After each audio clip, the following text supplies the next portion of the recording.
Hello, beautiful, beloved girls. My name's Thea Muir. I'm the founder of I'm So Many Things, and I'm thrilled to be joining you for this virtual version of the Shine Day and be talking about our belovedness. And we're going to look at three parts of our belovedness to God. First, our belovedness to Him in the midst of our mess and brokenness. Second, our belovedness in the midst of trial.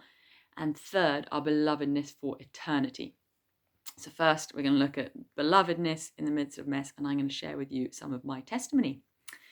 So I grew up in a Christian family, one of 5 children, and going to an awesome youth group. So I was really blessed with good Christian influence in my life. And it was at the age of 16-ish that I saw my brother get on fire for God, and my boyfriend at the time, who's now my husband, recently become a Christian, and he was on fire for God. And I thought, gosh, they have got life and true life, and I want that. I was in the stage of reading my Bible because I felt like I should, praying before I went to sleep because I felt like I should, but finding it maybe a bit boring. And I was like, oh, they've got life to the full. I want life. I could just see they were in love with Jesus, and that was more than where I was at. But I thought, oh no, to be a proper Christian, first I need to go off the rails and do my rebellion thing, and then I'll have a big conversion and a powerful testimony, and then I'll be a proper Christian and go off and be a missionary in Africa. I thought that was how to be a proper Christian.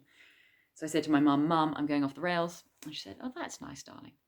Didn't really react. And that didn't last very long because I had quite a strong conscience.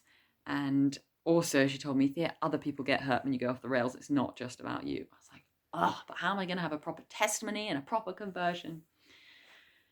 And the vicar of our church came and did question answer in youth group. And I said, are you a better Christian if you're not one first and then have a big conversion? And he said, no. The most amazing testimony is to be able to say, I've never had a time without Jesus. And for me, that was just the missing piece. I was like, oh, okay, I don't need to go and do all the other stuff. I can follow Jesus.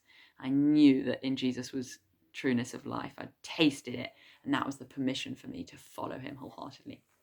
So that was the beginning of my journey of really giving my heart to the Lord. And some of you might empathize with that. You might have grown up in church. You might be thinking, which path do I want to take? Do I want to go and do all the worldly things first? Do I want to follow Jesus? Who do I want to be like? So, stage 2. Then I was a Christian. I was standing up as a Christian at school, leading Christian unions, that kind of thing. And in general, that was all good, and I loved it. Then a bit later on, and during university and things, I began to struggle with eating disorders. I wanted to do modeling. I thought that was going to make me popular, and the boys were going to fancy me, and I was going to have loads of money. And so I was always trying to be skinnier and skinnier so that the modeling agencies would accept me. So that developed into sort of restrictive eating, which then swung the other way. And then I began binge eating, and it was horrendous. And I felt very ashamed because on the surface, I still looked much the same, good Christian Thea, life and soul of the party. But behind the scenes was this whole other world going on of mayhem.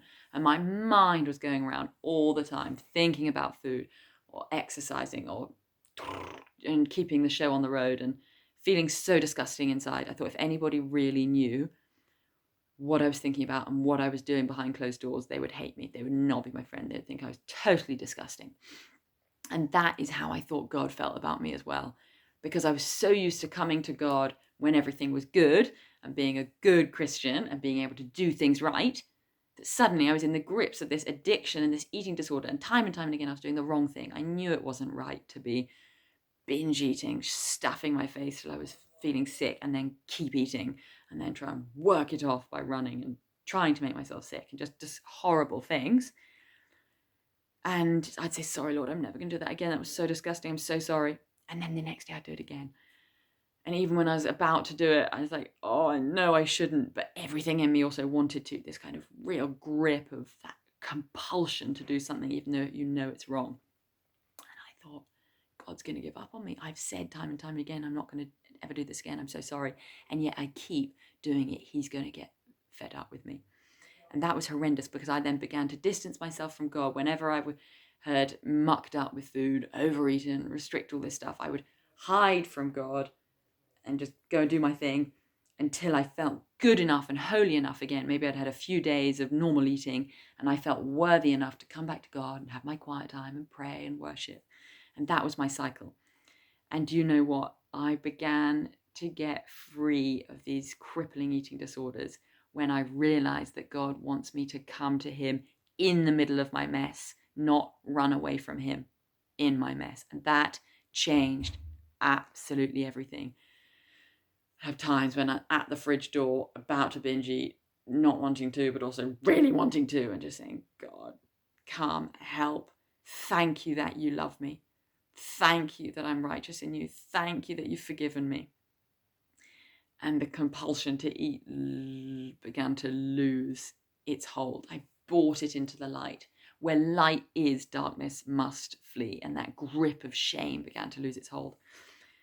And for the first time, I understood grace, because before I always thought my acceptability to God was based on my performance. And that got broken down because I just couldn't seem to do the right thing. And for the first time, I understood the parable of the prodigal son, where the son is covered in pig poo and he comes back to his dad, ready to beg his dad to have him back, even as a servant in the house. And the dad comes running towards him and he throws his cloak around the son and puts a ring on his finger. Even though the son was still covered in poo, he must have stunk and he'd spent all his inheritance. The dad still embraced him. And that changes everything. So I just bless you to know that you are beloved to God, even in the midst of your mess, even in the midst of your shortcomings, even in the midst of your failings, even in the midst of the things that you don't like about yourself. He loves you so much, and there's nothing you can do to make him love you anymore, and there's nothing you can do to make him love you any less. He never turns off his love towards you because he is love. He can't stop loving. God just is love. He loves you, and he loves you, and he loves you, and he loves you. So come to him today, just where you are, and let him love you. And from that place, that's where things begin to change. From knowing that he loves you as you are, that gives you the power to see change and transformation in these areas. You are beloved just as you are.